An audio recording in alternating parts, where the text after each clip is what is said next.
ስለ ደም እና ተግባሩ አስገራሚ እውነታዎች። አንድ ደም ከሰውነቶ ክብደት ከ7 እስከ 8 በመቶ ያህሉን ይይዛል። አንድ አዋቂ ሰው በአማካይ 5 ሊትር ወይም 1.3 ጋሎን ደም ሲኖረው፣ አዲስ የተወለደ ሕፃን ደግሞ 1 ኩባያ ወይም 240 ሚሊ ሊትር ብቻ አለው። ሰውነታችን በየሰከንዱ 2 ሚሊዮን አዲስ ቀይ የደም ሴሎችን ያመርታል። የአጥንት መቅኒ ያረጁትን ለመተካት ያለማቋረጥ አዳዲስ የደም ሴሎችን ያመርታል።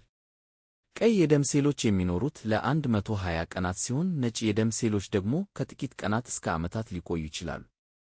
3 ደም ፈሳሽ አካል ነው። ደም ከሌሎች የአካል ክፍሎች በተለየ መልኩ ፈሳሽ ሲሆን በመላው የሰውነት ክፍል ውስጥ ይሰራጫል ወይም ይዞራል። በዚህ ወቅት ኦክስጅንን፣ አልሚ ምግቦችን ወይም ንጥረ ነገሮችን፣ ሆርሞኖችን ወደ ተለያየ የሰውነት ክፍል ያደርሳል፣ እንዲሁም ቆሻሻን ያስወግዳል። 8 የደም አይነቶች አሉ። ዋናዎቹ የደም አይነቶች ኤቢ እና ኦ ናቸው። እያንዳንዳቸው RH ፖዘቲቭ ወይም RH ኔጌቲቭ ናቸው። በብዛት የማይገኘው ወይም ብርቅ የሆነው ኤቢ ኔጌቲቭ ሲሆን ኦ+ ደግሞ በጣም በብዛት የሚገኘው የደም አይነት ነው። 5 ኦ ኔጌቲቭ ሁለንተናዊ ለጋሽ ደም ነው። ኦ ኔጌቲቭ ደም ያላቸው ሰዎች ድንገተኛ አደጋ ሲከሰት ለማንኛውም ሰው ደም መለገስ ይችላሉ። ኤቢ ፖዘቲቭ ደግሞ ሁለንተናዊ ተቀባይ፣ ከማንኛውም ሰው የሚቀበል የደም አይነት ነው። 6 ደም በየቀኑ 60,000 ማይልስ ይጓዛል። ከጫፍ እስከ ጫፍ የተዘረጉ የደም ስሮቻችን፣ ደም ወሳጅ ቧንቧዎች፣ ደም መላሽ ቧንቧዎችና ካፒለሪዎች ከ60,000 ወይም ከ96,560 ኪሎ ሜትር በላይ ይረዝማሉ። ይህ ደግሞ ምድርን 2 ጊዜ መዞር ይችላል። 7 ነጭ የደም ሴሎች የሰውነት መከላከያ ሰራዊት ናቸው። ባክቴሪያዎችን፣ ቫይረሶችን እንዲሁም የካንሰር ሕዋሳትን ሳይቀር በማጥቃት ኢንፌክሽንን ይዋጋሉ። አንዳንድ ነጭ የደም ሴሎች በሽታ የመከላከል አቅምን ለመስጠት ያለፉ ኢንፌክሽኖችን ማስታወስ ይችላሉ። 8 ፕሌትሌቶች በደቂቃዎች ውስጥ የደም መፍሰስን ለማቆም ያግዛሉ። የሆነ ነገር ሲቆርጠን ፕሌትሌቶች አንድ ላይ ተከማችተው በመጣበቅ ደም እንዲረጋ ያደርጉትና ቁስሉን ይዘጋሉ። ያለ ፕሌትሌቶች እርዳታ በትንሽ ጉዳት ከመጠን በላይ ወይም ብዙ ደም ሊፈሰን ይችል ነበር። 9 ደም ሰማያዊ ሊሆን ይችላል፣ የሰው ደም ግን አይደለም። የሰው ልጅ ደም ሁልጊዜ ቀይ ነው። ኦክስጂን ሲይዝ ደማቅ ቀይ፣ ኦክሲጅን ሳይዝ ደግሞ ጠቆር ያለ ቀይ ይሆናል።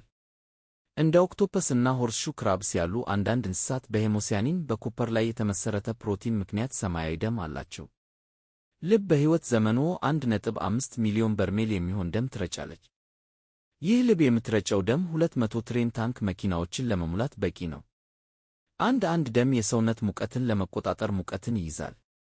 የሰውነት ሙቀትን ለማሰራጨት ይረዳል። የእርስዎ ዋና የሙቀት መጠን በ98.6 ዲግሪ ፋራናይት ወይም 37 ዲግሪ ሴንቲግሬድ አካባቢ እንዲረጋጋ ያደርጋል።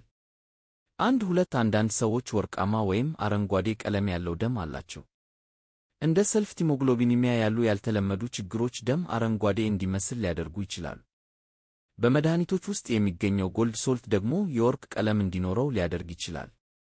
3 የደም ልገሳ በአንድ ፒንት እስከ 3 ሕይወትን ያድናል። አንድ ጊዜ የሚለግሱት ደም ወደ ቀይ የደም ሴሎች፣ ፕላዝማ እና ፕሌትሌትስ በመከፋፈል ወይም በመነጣጠል ለብዙ ታካሚዎች ይሆናል። 4 ደማችን በጣም አነስተኛ መጠን ያለው ወርቅ ይዟል። የሰው አካል 0.2 ሚሊግራም ወርቅ አለው። በአብዛኛው የሚገኘው በደም ውስጥ ነው፣ ነገር ግን ይህ ወርቅ ሀብታም ለማድረግ በቂ አይደለም። 5 የመጀመሪያው የተሳካ የደም ልገሳ የተከናወነው በ1667 ነበር። አንድ ፈረንሳዊ ሐኪም ዶክተር የበግ ደምን ለሰው ልጅ ለመለገስ ተጠቀመ። ውጤቱ ግን ጥሩ አልነበረም። ደህንነቱ የተጠበቀ ወይም አስተማማኝ ከሰው ወደ ሰው የተደረገ የደም ልገሳ የተቻለው በ1901 የደም አይነት ልየታ ከተገኘ በኋላ ነው። ጤና ይስጥልን።